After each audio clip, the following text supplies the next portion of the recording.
araw sa inyong lahat sa pagpapatuloy ng ating kwento.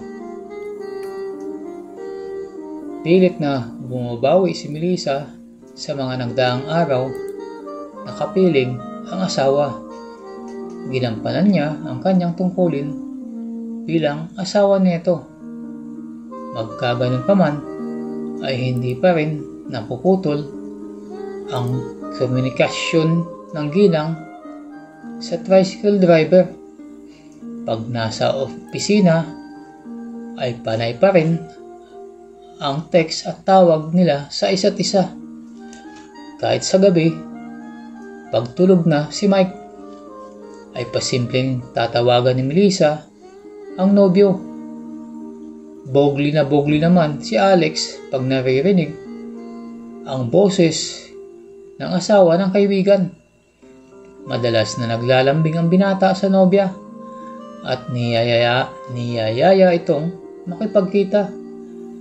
Dahil sa nag-iingat at dala ng konsensya, dahil palagi niyang kasama ang mister, ay tumatanggi ito sa kagustuhan ng binata. Dahil palaging nagtatampo si Alex, ay nag-isip ng paraan si Melissa kung paano mapapasaya ang nobyo nang hindi siya malalagay sa alanganin. Naisipan niya na parausin ito sa pamamagitan ng video call. Madalas kasi puro kabuglian ang sinasabi ng binata sa tuwing maghiyayaya itong makipagkita. Minsan tulog na si Mike. Umaon si Melissa at tumawag sa binata. "Be, kamusta ka na dyan? Pasensya ka na. Kanina busy ako, kaya hindi ako makareply ng mabilis sa mga text mo." Paglalambing ni Melissa sa kausap. "Naintindihan ko yun, mahal. Kaya lang, para ako mababaliw dito sa kaiisip sa'yo, hindi rin kita matiyempohan sa sasakyan. Pumayag ka na kasi na magkita tayo." Nakahiga na sa kama si Alex habang kausap ang nobya. "Alam mo namang kailangan natin ng dobling ingat pag nandito ang asawa ko," sabi ng ginang. "Hindi mo ba ako namimiss? Hindi mo ba hinahanap ang pagpapaligaya ko sa'yo?" Pagtatampo ng lalaki. "Oo naman, gusto ko rin magkasarili lang tayo. Pero natatakot ako. Maghintay ka kasi." Si Melissa. "Mahal, sana nandito ka ngayon sa tabi ko.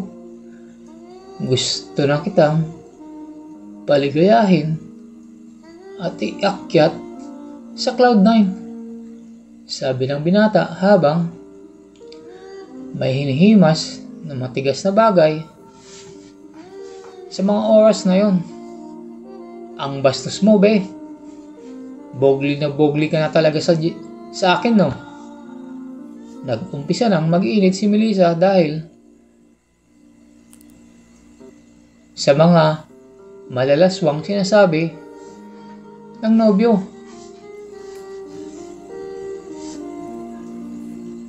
"Namimiss ko na yan, be. Konting tiis na lang." Medyo iba na ang tunog ng boses ni Melissa. Sumabay na rin kasi siya sa trip ng nobyo. "Mahal, pag nagkita tayo uli, paliligayahan kita ng matagal, ha? Gusto ko rin kumain ng kimchi. Gusto ko sana ay lagi kang ready pag nagkita tayo." Pinagpawisan si Melissa sa naririnig mula sa kabilang linya. "Gusto mo ba talagang isubo ko yung matigas na ice cream? Magkakasya kaya yan sa bibig ko?"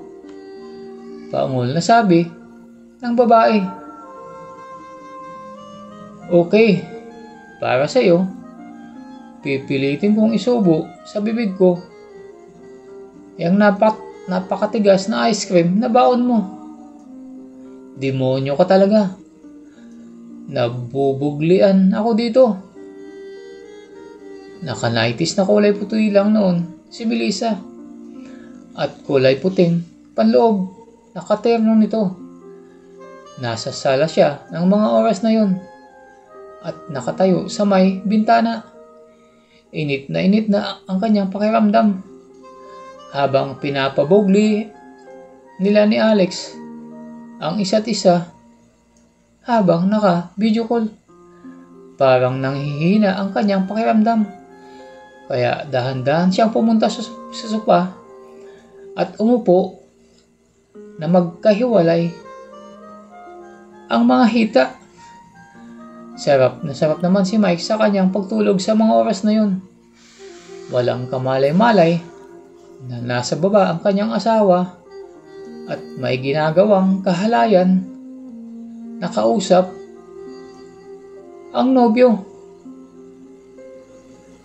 Hingal na hingal silang dalawa pagkatapos maisakatuparan ang kanilang mga ginawa at dahan-dahan na rin pinulot ang kanilang mga saplot.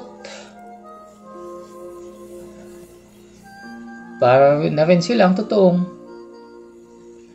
nagsalpukan at sobrang intense ng kanilang ginawa.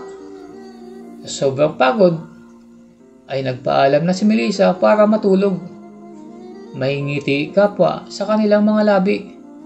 Pumunta sa banyo si Melissa at napansin na nalilis din pala ang kanyang napkin at basang-basa ang kanyang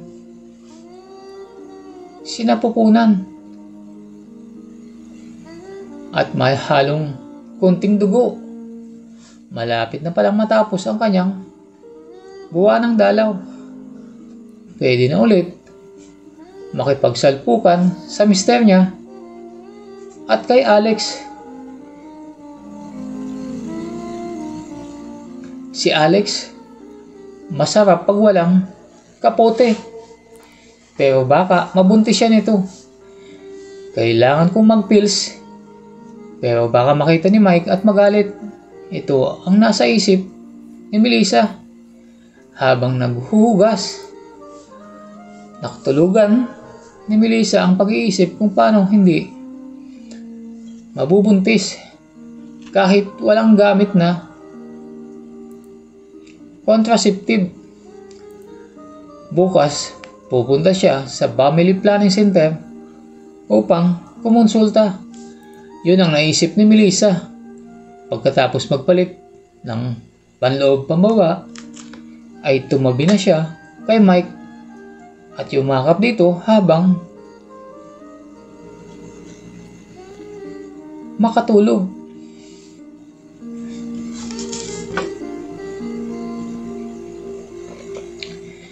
Mahigit ng 1 linggong hindi nagkikita ang magkalaguyo dahil sa umiiwas si Melissa sa kanyang nobyo. Para sa kanya ay mas matimbang pa rin si Mike at kahit na gumagawa siya ng kasalanan ay dobling ingat pa rin ang kanyang ginagawa kahit na malakas ang tawag ng tukso ng laman ni Alex sa kanya. Nakontento na lamang sila sa pag-video call pag may pagkakataon. Hindi naman tumitigil sa pagpapabugli sa nobya ang tricycle driver dahil maging siya ay inip na rin na maka-score sa mala-artistang asawa ni Mike. Kahit araw-araw na pumapasok sa opisina si Mike, ay may kalayaan itong pumasok ng mga panahon na iyon dahil handa na lahat ng detalye sa uumpisahang construction sa Cebu. Gusto nga sana niyang magbakasyon sila ni Melissa. Kaso hindi naaaprobahan ang leave ng kanyang misis. Alinsunod sa gusto nila.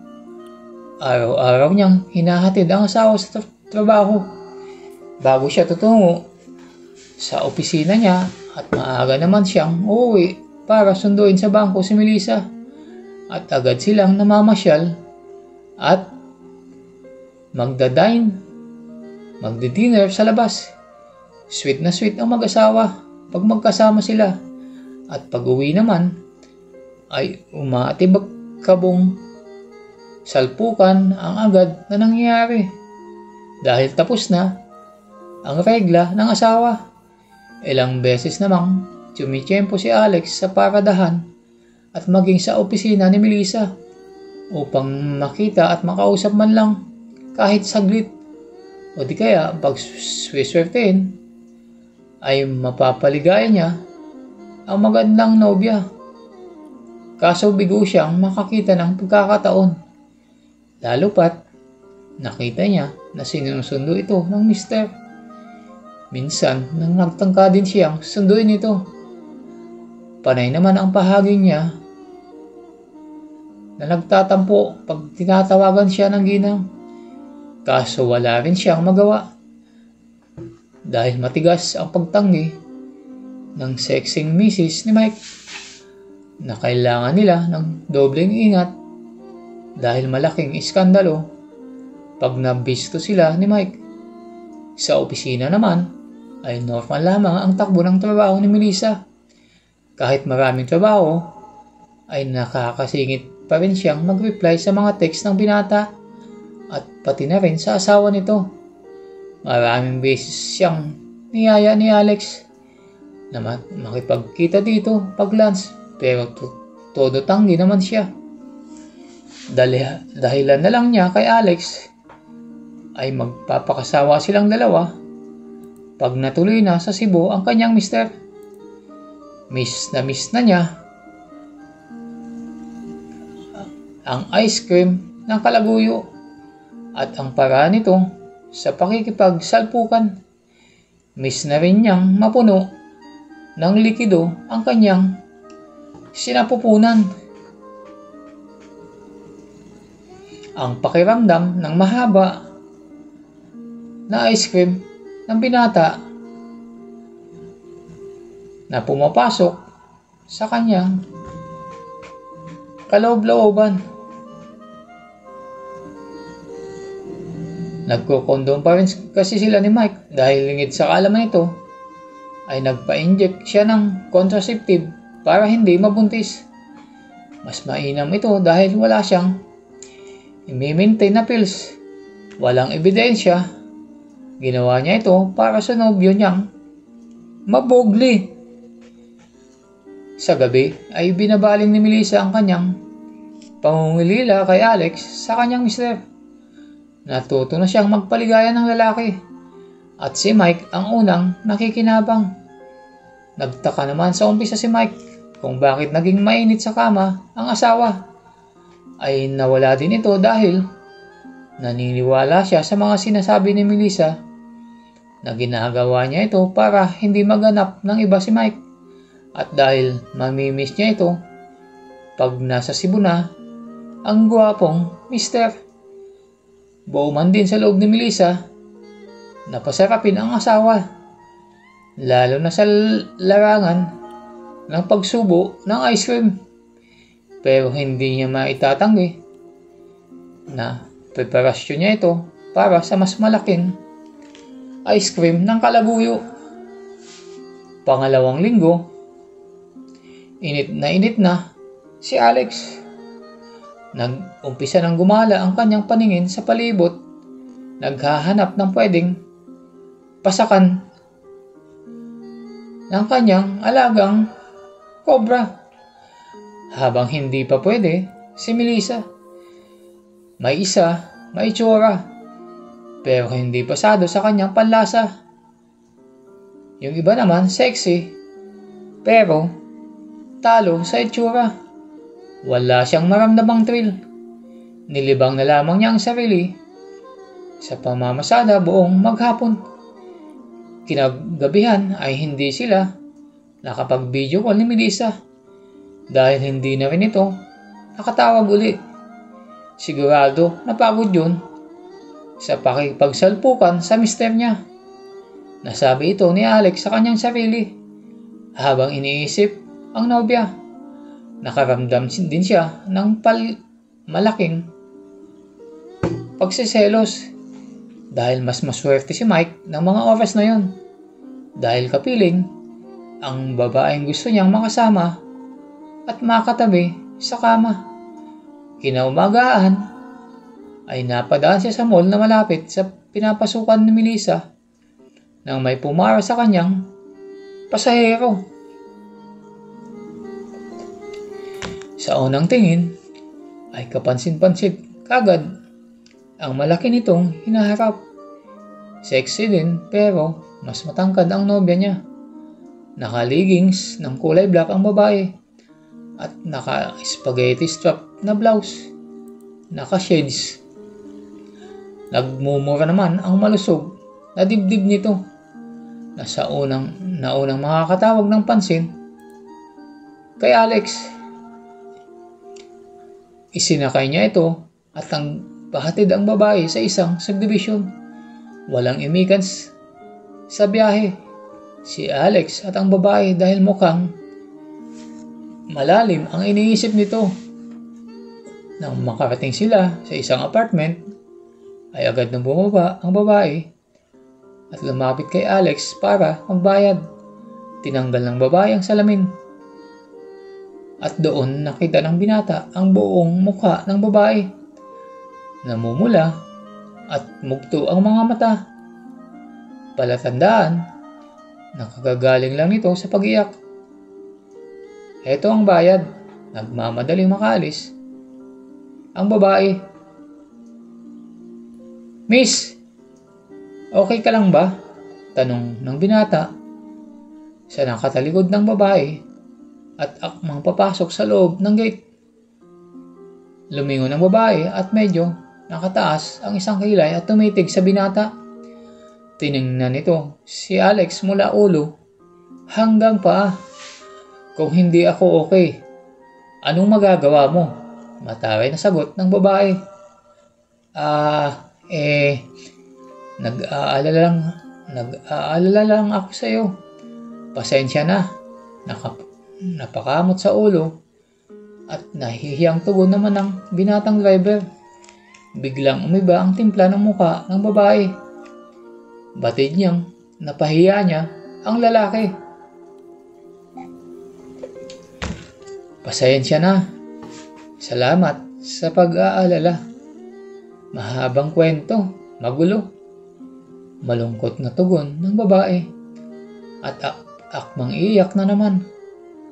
Nakasakay pa rin si Alex sa tricycle niya ng mga oras na yon at aalis na sana siya pero sa tingin niya ay may malaking suliranin ng babae at type din niya itong diskartehan.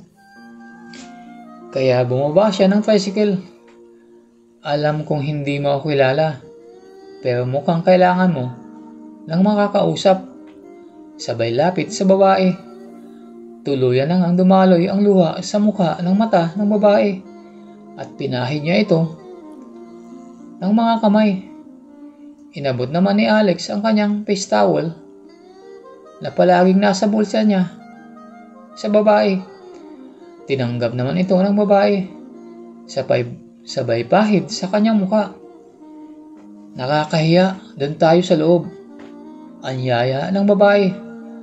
Wala sa loob niya na isang strong hero ang papapasukin niya sa kanyang bahay. Pinaupo ni Doris si Alex sa sala habang pumunta naman sa kusina upang ipagtimpla ng maiinom ang binata. Kaninang umaga lang ay kinumpronta niya ang kabit ng kanyang asawa na sa kasalukuyan ay kaalis lamang papuntang Middle East bilang welder. Malapit lang ang kusina sa sala, kaya nagkakarinigan pa rin sila. Kaya nauna nang nagpakilala ang binata. "Ako nga pala si Alex. Ikaw, anong pangalan mo, miss?" Nilakasan ni Alex ang boses upang marinig sa kusina. Hindi naman agad sumagot ang babae, kaya nanahimik na lang muna ang binata. Ilang sandali pa ay bumalik na ang babae at may bit-bit na maiinom at sandwich. Nilapag niya ito sa mesa. Ang dala ng nakaharap kay Alex, kaya nakabuyang-yang ang nagmumurang dibdib nito na hindi niya namalayang kasama niyang naihahin sa harap ng binata. Doris ang pangalan ko. Bago lang kami dito, sagot ng babae. Kami? Ang umaalingasaw sa isipan ni Alex. Ibig sabihin ay may kasama pa ang babae. Baka asawa o hindi naman kaya kamag-anak ang naglulumikot sa isipan ng babae. Salamat, sabay abot ng baso na ibinigay ni Doris sa binata. Sino kasama mo dito? Tanong ni Alex. Mister ko, pero nasa abroad na. Kaaalis lang. Tugon ni Doris sabay upo sa mahabang sopa. Samantalang si Alex ay nakaupo sa single sopa katapat ng babae. Muli ay para na namang maiiyak ang ginang. Namumula ulit at namasa ang mga mata. Tinititigan ni Alex ang babae at nag-iisip kung ano ang sasabihin upang malaman kung anong nangyari dito. Ika nga niya sa isipan, kung mas marami kang alam, mas madali nang gumawa ng paraan. Wala ka bang mga kakilala dito? Kamag-anak o kaibigan man lang? Tanong ng binata. Sa tingin ni Doris ay sinsirong binata at tila naaawa talaga sa kanya ang itsura nito. Mukha namang mapagkakatiwalaan. Kung alam lang niya na kinukuha lamang nito ang kanyang loob upang makapasok din sa loob ng kanyang bahay, baka ipinagtulakan na niya ito palabas. Wala bago nga lang kami dito. Galing kaming Bicol. Nag-umpisa na silang magkapalagayan ng loob. At dito na rin naikwento ni Doris ang dahilan ng kanyang pag-iyak. Ang hayop. Akala ko lilipat kami ng lugar. Lalayuan niya ang babae niya. Yung pala, taga rito din yung kabit niya. Todo-todo na ang buhos ng emosyon ni Doris. Habang nagkikwento kay Alex, tumutulo rin ang luha nito. Dala ng bigat ng nararamdaman. Si Alex naman na mga oras na yon ay nasa tabi at malungkot. Nasa tabi ng malungkot na ginang at hinahapuwap ang likod ng babae. Nawari ay pinapakalma. Mabilis nakuha ni Alex ang loob at tiwala ni Doris ng mga iyon. Inilabas niya ang lahat ng kanyang sama ng loob sa asawa. Sa estrangherong kasama na kakilala pa lang. Umalis na si Alex matapos nilang mag-usap at nagbigayan sila ng cellphone number bago lumisan ang binata at nangakong andyan lang siya pag kailangan siya ng ginang. Sadya talagang matinig si Alex pagdating sa babae. Kung sana lang ay nagluloko din si Mike, mas madali niya sanang maagaw si Melissa mula dito. Hanggang dito na lang muna ang ating kwento. Kung nagustuhan nyo ang kwento sa araw na to, ay huwag kalimutan mag-subscribe, like at comment para updated kayo sa mga susunod pang mga videos. Maraming salamat. Hanggang sa muli.